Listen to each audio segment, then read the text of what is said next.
May nakausap pala akong buyer dati, no? Takot siyang mag-inquire.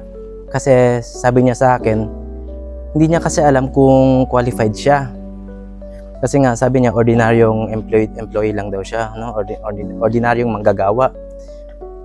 Pero nung in-explain ko naman sa kanya yung process, then nagbigay tayo ng mga options, anong mga dapat gawin, base sa target location niya, sa target budget. Doon niya napagtanto, doon niya na-realize na madali lang pala, pwede lang palang mag-apply ang kagaya niyang ordinaryong empleyado.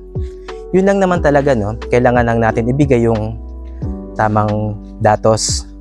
Gusto niyang location, gusto niyang target budget niya, doon tsaka siya makakapag-decide. Hindi naman talaga pera yung minsan yung nagiging dahilan.